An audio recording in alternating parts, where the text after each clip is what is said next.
నన్ను బలపరచు క్రీస్తు యందు నేను సమస్తము చేయగలను. దేవుడు మన పక్షమునుండగా మనకి విరోధి ఎవడు? ఆమేన్, ఆమేన్. అపోస్తల కార్యాలు 26వ అధ్యాయం 16 నుంచి 18 వచనాలు చదువుకుందాం. తీసిన వారుంటే చదవండి. అపోస్తల కార్యములు 26వ అధ్యాయము 16వ వచనం నుండి 18వ వచనం వరకు. ప్రభువు, నేను నీవు హింసించున్న యేసును నీవు నన్ను చూచి ఉన్న సంగతిని గూర్చియు నేను నీకు కనబడబో సంగతిని గూర్చియు నిన్ను పరిచారకుని గాను సాక్షిని గాను నేను నియమించుటకై కనబడి ఉన్నాను. నీవు లేచి నీ పాదమును మోపి నిలువుము. నేను ఈ ప్రజల వలనను అన్యజనుల వలనను హాని కలుగకుండా నిన్ను కాపాడేదను. వారు చీకటిలో నుండి వెలుగులోనికి, సాతాను అధికారంలో నుండి దేవుని వైపునకు తిరిగి నా యందలి విశ్వాసం చేత పాప క్షమాపణను పరిశుద్ధపరచబడిన వారిలో స్వాస్యమును పొందినట్లు వారి కన్నులు తెరచుటకై నేను నిన్ను వారి యొద్దకు పంపెదనని చెప్పెను. హల్లెలూయా. మనం ఎందుకు ఈ వాక్యం చదువుకుంటున్నామంటే,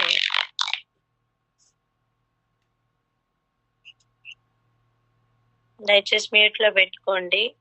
ఏదైనా పలికేటప్పుడు వాక్యం చదివేటప్పుడు తీద్దాం, మిగిలిన సమయం మ్యూట్ లో ఉందాం.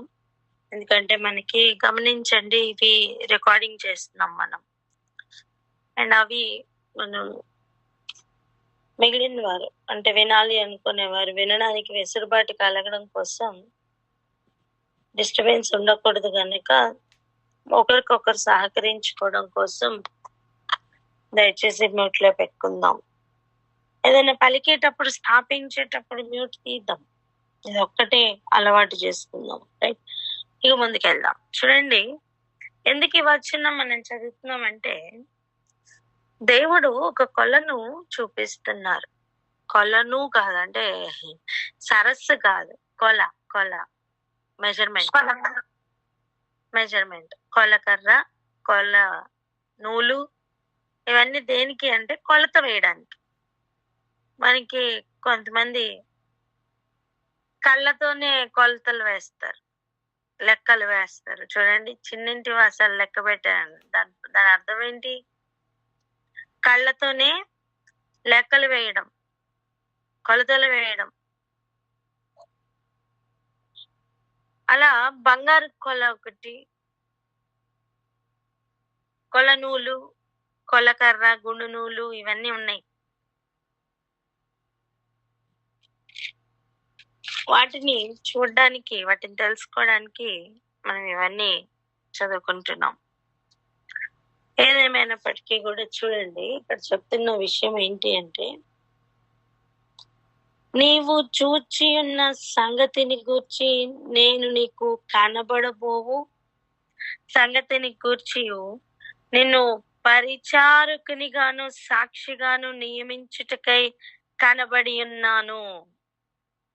ప్రభు మధ్యాహ్న కాల సమయం సూర్యుని వెలుగు పూర్తి స్థాయిలో ఉన్న ఆ సమయం దానిని మించిన ప్రకాశమును చూపించి, ఆ ప్రకాశంలో నుండి మాట్లాడి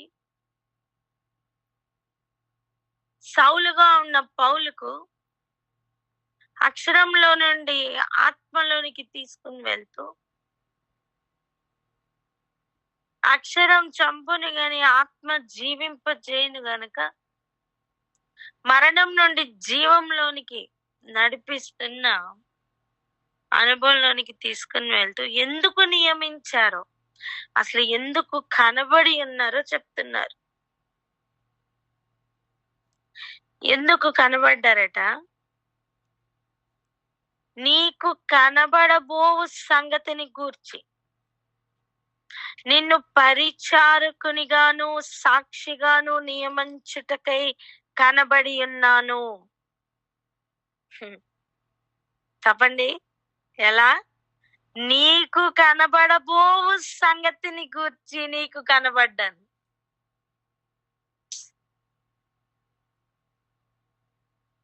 చెప్పండి. నీకు కనబడబోవు సంగతిని గూర్చి నీకు కనబడబో సంగతి గురించి నీకు కనబడి ఉన్నాను. నీకు కనబడి ఉన్నాను. ఆమేన్.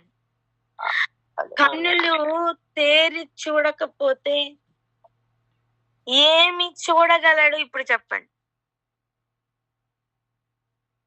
నీకు కనబడి ఉన్న సంగతిని గురించి నీకు కనబడ్డానంటున్నారా? కాదు. నీకు కనబడబోవు సంగతిని గురించి నీకు కనబడ్డాను. ఎందుకు? నిన్ను పరిచారకునిగాను సాక్షిగాను నియమించడానికి. ఆమేన్. నేను ఖచ్చితంగా చెప్పగలను, ఈ ప్రకాశమైన వెలుగు ఏదో కాదు, యేసయ్య. రెండవది, 4వ దినమున సూర్యుడు చంద్రుడు నక్షత్రములు చేయబడితే మొదటి దినమున వెలుగు కమ్మని పలికితే వచ్చిన వెలుగు ఈ వెలుగేనండి. చీకటిని ప్రక్షాళన చెయ్యాలంటే ఈ వెలుగు ఉండవలసిందే. ఎలా అయితే చేతి సహాయం లేని రాయి ఉందో అలా సూర్యుడి సహాయం లేని వెలుగు అది. హల్లెలూయా. అవును, దీపం కాంతి సూర్యకాంతి అక్కర్లేని వెలుగది. దేవుడే ప్రకాశిస్తున్న వెలుగది.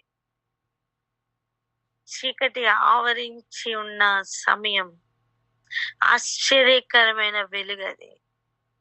ఆమేన్. అటువంటి వెలుగుతో ప్రభు ఎందుకు కనబడ్డారట? తనకి కనబడబోవు సంగతులను గురించి కనబడ్డారట. తనకి ఎటువంటి సంగతులు దేవుడు సిద్ధపరిచారంటే తను దానికి ఇక చూచిన వాటికి, చెప్పండి దేనికి, తానిక చూడబోవు సంగతులు ఎటువంటివి అంటే తాను చూచిన వాటికి పరిచారకుడై మారిపోతాడట. హల్లెలూయా. తేరి చూచే అనుభవం దేనికి తెలుసా? దేవుడు చూపించు వాటిని చూడడానికి. ఆమేన్ చెప్పరే.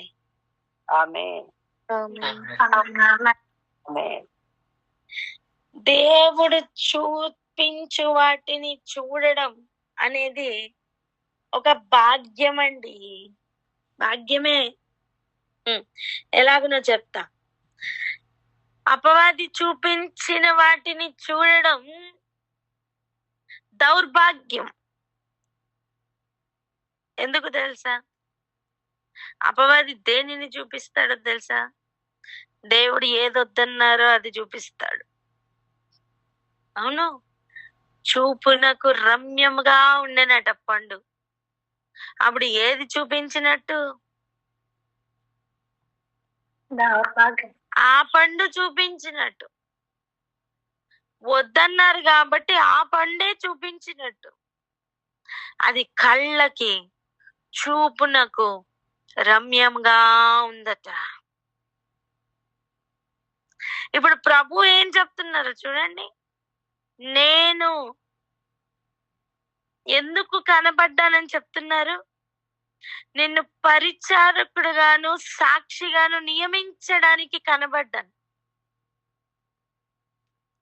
నువ్వు దేనికి సాక్షిగా ఉండబోతున్నావు అంటే నువ్వు చూడబోతున్న దానికి సాక్షిగా ఉండబోతున్నావు. ఇంకొక యాంగిల్లో చెప్పనా? నేను విన్న వాటిని కన్న వాటిని చెప్పకుండా ఉండలేను అని చెప్పిన అనుభవం ఉందే. అందులో ఒక పార్ట్ ఏంటండి? నేను కన్న వాటిని కాదు, కన్న వాటిని చెప్పకుండా ఉండలేనని చెప్పే అనుభవంలోనికి వెళ్ళడానికి దేవుడు అక్కడ తనని ప్రత్యేకపరుచుకున్నారు. తనని ప్రత్యేకపరుచుకున్నారు దేవుడు. ఆయన నియమించడానికి కనబడ్డారట. నియమించడం అంటే టు అపాయింట్. హల్లెలూయా.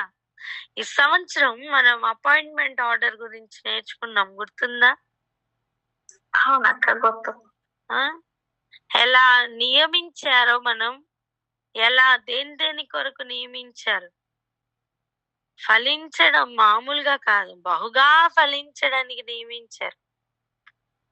అలా పౌలు గారిని ఒక అపాయింట్మెంట్ ఇవ్వడానికి కనబడ్డారట, నియమించడానికి కనబడ్డారంటండి.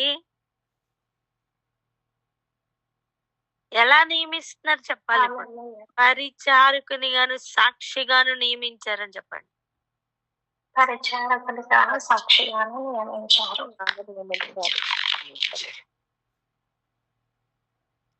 అనేకులు అబద్ధ సాక్ష్యములతో బయలుదేరిన కాలంలోనే సత్యమును గుర్చిన సాక్ష్యము కొరకు ప్రభువు నియమించడానికి దిగి వచ్చారండి, తనకు కనబడ్డారండి.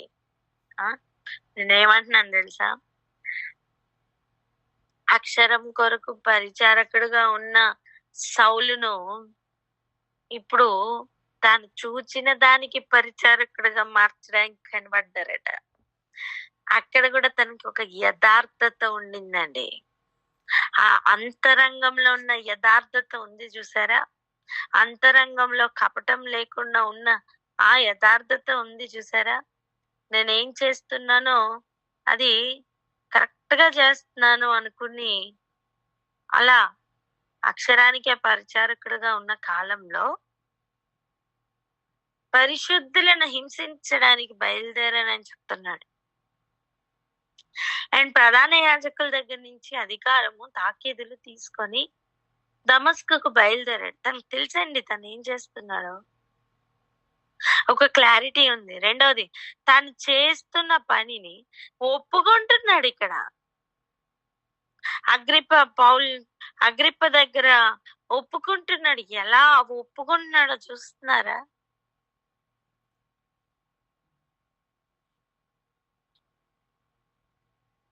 నేను ఇలా అనుకున్నాను, నేను ఇలా కదిలాను, నేను ఇలా చేశాను, కానీ నన్ను దర్శించిన వెలుగు ఇదిగో ఇలా మాట్లాడాను. నన్ను ఆ రోజు అపాయింట్ చేసుకున్నారు, ఈ పని కొరకు అపాయింట్ చేసుకున్నారని తేటగా చెప్పేస్తున్నాడు. ఎంత ధైర్యంగా చెప్తున్నాడండి.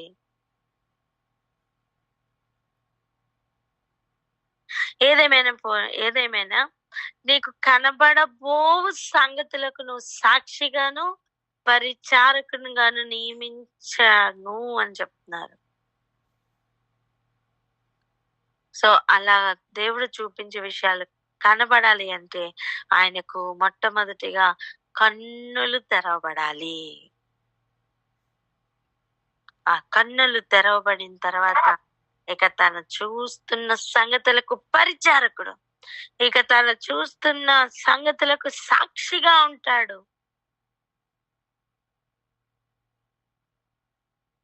జీవితం అంతా అలాగే కదిలాడండి. అక్షరంలో నుంచి ప్రభు ఉద్దేశ్యం కనబడలేదా? సున్నతిలో నుంచి దేవుని ఉద్దేశ్యం ఏమిటో కనబడలేదా?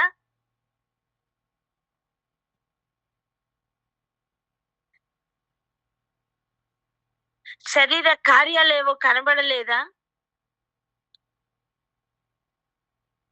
ఆత్మ ఫలిస్తే ఫలం ఎలా ఉంటుందో కనబడలేదా?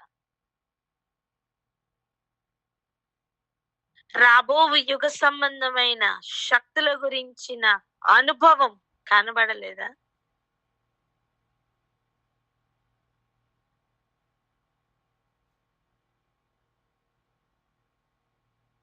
ఎన్ని విషయాలు కనబడ్డాయి.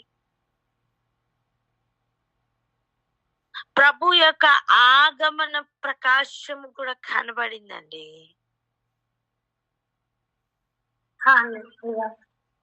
ప్రధాన దూత శబ్దము కనబడింది.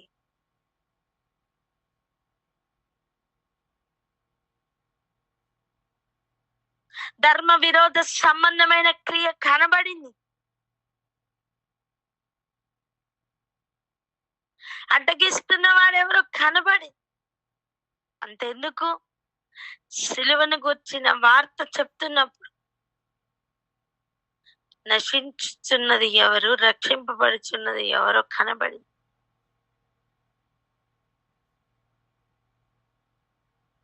విశ్వాసమును గూర్చిన పోరాటం కనబడింది.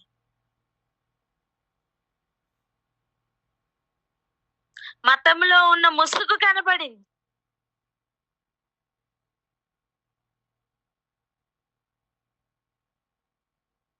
తను దేనికి పరిచారకుడుగా ఉన్నాడో చూస్తే మనకు అర్థమవుతుంది తను ఎన్ని విషయాలను చూశాడు అని. చూసే అనుభవంలోకి మనం వెళ్ళాలి. ఆయనను మీరు పరిశుద్ధాత్మను పొందినప్పుడు మీరు శక్తిని పొందెదరు అని చెప్తున్న సమయం, మీరు నాకు సాక్షులుగా ఉంటారంటున్నారు.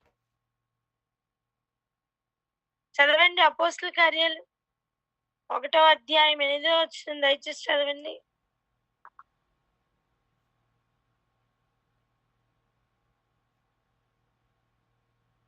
అపోస్తల కార్యంలో 1వ అధ్యాయము 8వ వచనం.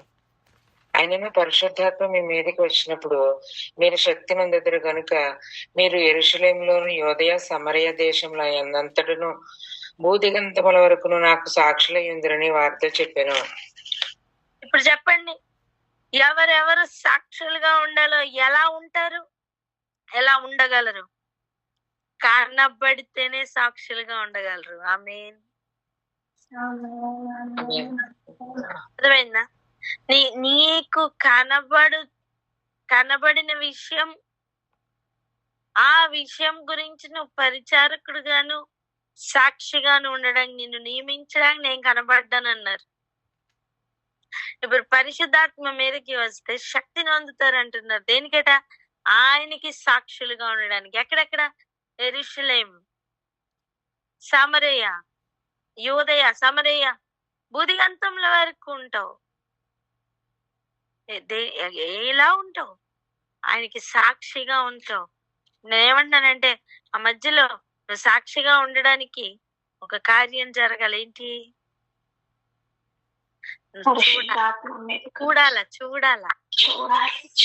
చూడాలి.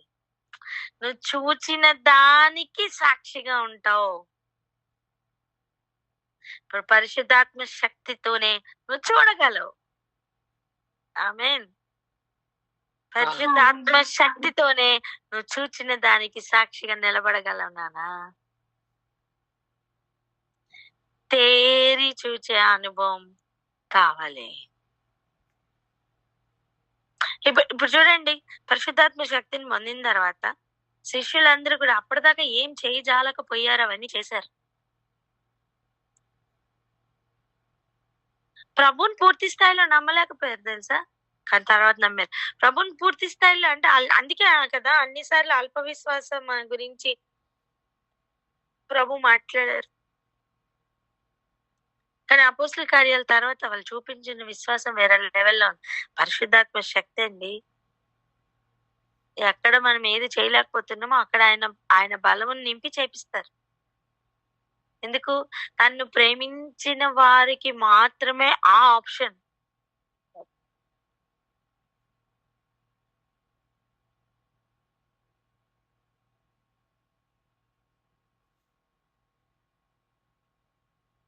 అది ఎలాంటిది తెలుసా? ఒక పెద్ద బండ ఉందనుకోండి, దాన్ని మొయ్యాలనుకోండి, దాన్ని మోసి ఇక్కడి నుంచి తీసి అటు పెట్టాలి. అది టాస్క్ అనుకోండి. మన దగ్గర బలం లేదు, సరిపోట్లే, లేపని కూడా లేపలేకపోతున్నాం, కానీ ఇప్పుడు ప్రయత్నం చేస్తున్నాం. ఇప్పుడు ప్రభు ఏం చేస్తారు తెలుసా? మన మీద బలం నింపి దాన్ని పట్టుకుని ఎత్తి అక్కడ పెట్టేంత వరకు ప్రభు హెల్ప్ చేస్తారు. కానీ ఆయన కనుదృష్టి లేదనుకోండి, ఆయన చిత్తం కాదనుకోండి, మనం లేపుదామని వెళ్ళినా సరే కాళ్ళు చేతులు ఆయన ఎరగొడతారు. మన అవివేకం చేత మనమే విరగొట్టుకుంటాం.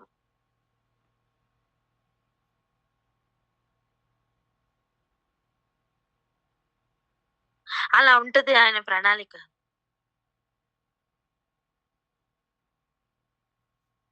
యథార్థత లేకుండా ఆయన సన్నిధిలో నివసింపదగడం సాధ్యమేనా? లేదు.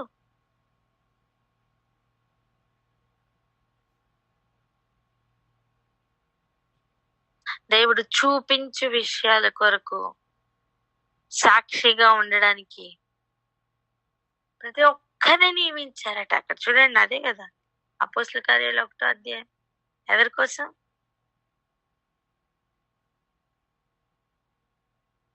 ఆయనకి సాక్షిగా ఉండడం కోసం.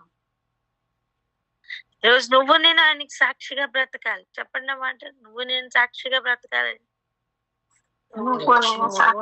సాక్షిగా బ్రతకాలి. బ్రతకాలి అంటే కన్నులు తెరవబడాలి. ప్రభు చూపించు దాన్ని చూడగలగాలి. ఒకసారి ఒక గుడ్డిగానికి కన్నులు తెరుస్తున్న సమయం చెట్లు కనబడుతున్నాయంట, పెద్ద పెద్ద చెట్లు. మరలా ప్రభు ముట్టి తనకి స్వస్థత చేసినప్పుడు ప్రభువే మొదటగా కనబడ్డారు. ఏమంటున్నానంటే ఈ ప్రాసెస్ లో సగం హీలింగే జరుగుతూ ఉండడం వలననే మనం కొన్ని విషయాలు దాటలేకపోతున్నాం. ఏమి దాటలేకపోతున్నామో చూడ్డానికి మనం చదువుకున్న వచనానికి వెళ్దాం రండి. 26వ అధ్యాయం 18వ వచనం చూడండి. నేను ఈ ప్రజల వలనను అన్యజనుల వలనను హాని కలగకుండా నిన్ను కాపాడేదను. వారు చీకటిలో నుండి వెలుగులోనికి, సాతాను అధికారం నుండి దేవుని వైపునకు, అర్థం దేవుని అధికారం వైపునకు తిరిగి నా యందలి విశ్వాసం చేత పాప క్షమాపణను పరిశుద్ధ పరచబడిన వారి స్వాస్థ్యమును పొందినట్లు వారి కన్నులు తెరచుటకై నేను నిన్ను వారి యొద్దకు పంపెదను. అర్థం, మొదట నీ కన్నులు తెరుస్తాను, తర్వాత నువ్వు వెళ్ళి వాళ్ళ కన్నులు తెరువు. ప్రాసెస్ అర్థమైందా? నేను సాక్షిగా నిలబెట్టాలి అంటే మొదట నీ కన్నులు తెరిచి, తర్వాత ఆయనకి సాక్షిగా నిలబెట్టి అనేకుల కన్నులు తెరిచే విధంగా ప్రభు ఒక్కొక్క బిడ్డను వెసలుగా తయారు చేసుకుంటున్న సమయం ఇది.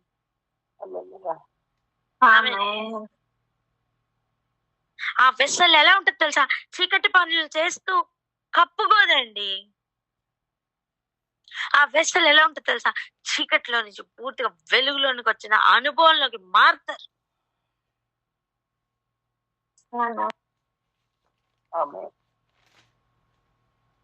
అటువంటి రోషం కలిగిన జీవితం కలిగి ఉండడానికి రెడీయా? ఆమేన్. ప్రార్థన చేసుకుందాం అక్క. Hallelujah. Thank you, Jesus. Thank you, Lord.